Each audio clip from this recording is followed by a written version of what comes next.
Because under those conditions, what happens is not only does your hemoglobin take on oxygen in your bloodstream, your plasma will get oxygen saturated, which means you could run for hundreds of miles without getting tired.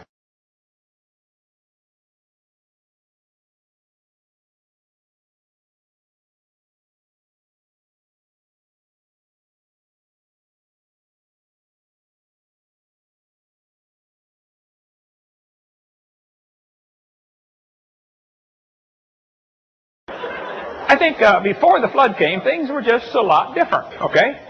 Probably double the air pressure, increased oxygen. Oh, it'd just be a lot different. It would sure make you heal up faster.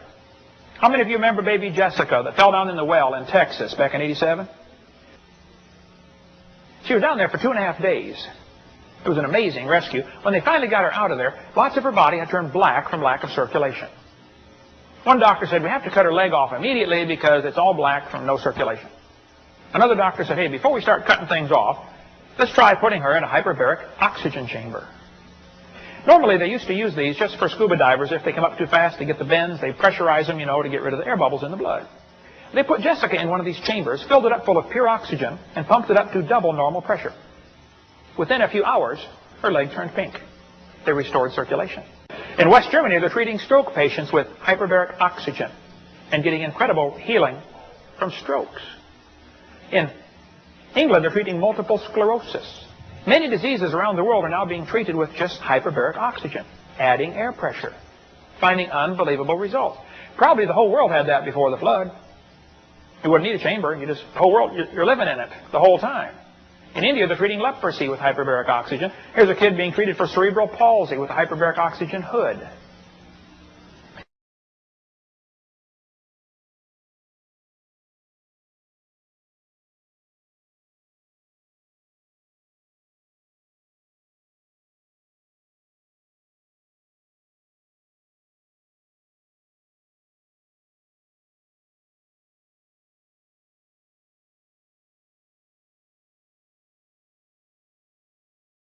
There's a clinic in Dallas. They give you hydrogen peroxide in your water to drink, and it helps most diseases get better.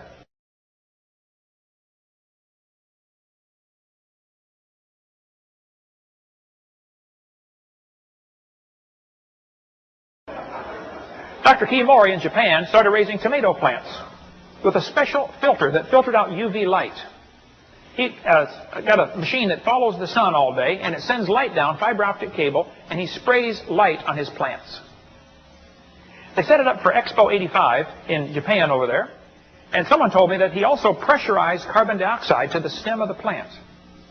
I haven't been able to verify that, but I've had several folks tell me, yes, that's correct, but I've searched and I can't find the facts. I was in Japan, didn't get to talk to them. But see, plants breathe CO2. And if you can pressurize carbon dioxide to the plant, of course, they're going to get more of what they need to grow faster.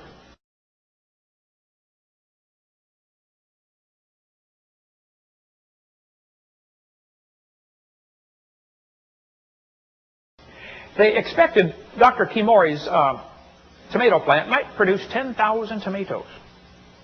It kept growing and growing and growing under this special light, got to be 40 feet tall. When it was 2 years old, it was only 16 feet tall and produced 900 tomatoes.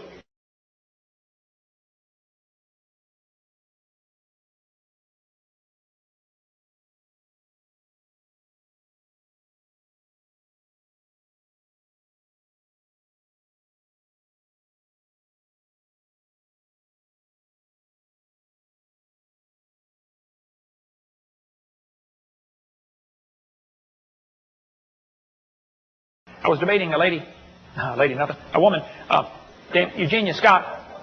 She's the president of an organization designed to keep creation out of schools. That's all they do. I was on a radio debate with her one time, and she said, Dr. Hovind, there are 80 separate layers of coal in the Midwest. She's right. She said, if you look at the amount of coal in the world, the entire biomass, that means all the plants of the world today, could not possibly be converted to that much fossil fuel. She's right again. She said there had to have been an enormous amount of time. Now right there is where she's wrong. See, she's assuming the world today is like it was before the flood, and that's a common mistake people make.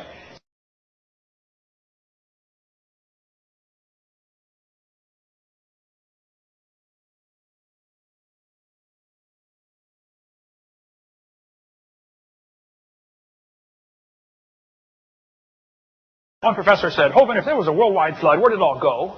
Where's all that water? I said, well, it's still here. It's out in the oceans. They're huge. There's enough water out there right now to cover the earth 1.5 miles deep everywhere.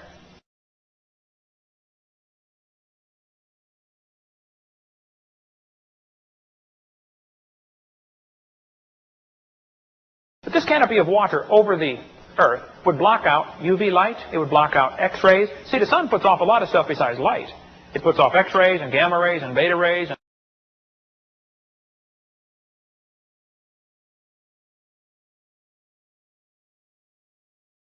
X-rays particularly are dangerous. But you go to the hospital to get an X-ray, and he puts this weird machine on top of you, and he says, okay, now take a deep breath. Hold it. And he runs out in the hall. You say, wait, Doc, come here. Is this machine dangerous? He says, no, it's harmless.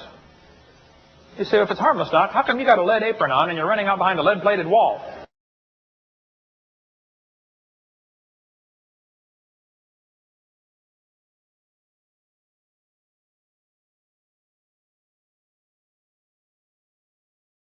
The sun is X-raying us every day of our life, except on cloudy days, because water stops X-rays.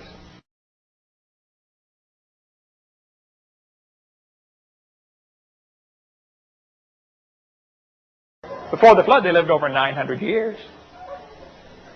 One guy travels around, he claims to be a creationist. He says, you know, they didn't really live to be 900 years old. They counted every month as a year. You have to divide their age by 12. Wow. That's an even bigger miracle. You know, Enoch was 65 when he begat Methuselah. Two of these guys were 65. Let's see, divided by 12, he's 5.5 when he became a daddy. I don't think so. No, they were living to be 900. Yes, they really were. Okay.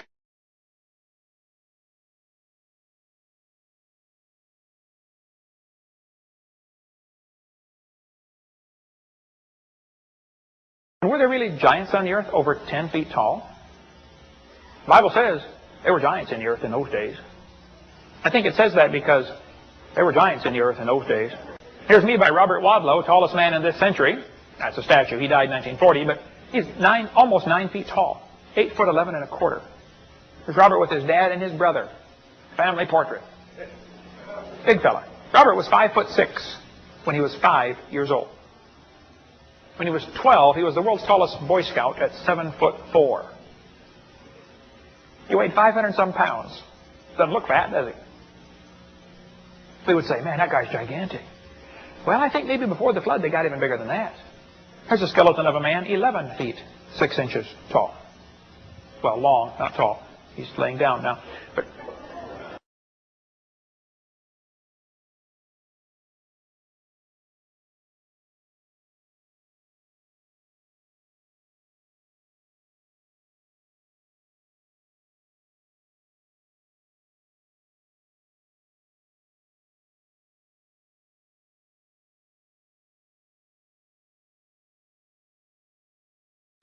I bet you didn't hear about the skeletons found in Indiana back in 1879. 9 foot 8 inch tall. Now, why would they not tell you about that in your public school textbook? Could it be that somebody wants you to believe a theory which says, man used to be itty bitty and we're getting bigger and better, and you know, this kind of evidence kind of upsets the theory, so we'll just kind of ignore that? Or did you hear about the ones in Virginia City, Nevada? 2 skeletons 9 feet tall found in Virginia City. Or the one in Humboldt Lake, Nevada, 10 foot tall. How about the one in Indiana? They found 8 giants ranging from 8 to 9 feet long wearing heavy copper armor. Through the bungling of the diggers and the disinterest of the museum establishment, the discoveries were scattered and lost. Why would the museum not be interested in 8 and 9 foot tall skeletons? How about the 12-foot skeleton found by soldiers in Lompoc Rancho, California? Or the 12-foot skeleton found in Tucson, Arizona? The guy had 6 toes, a long hair, and a bird-shaped headdress.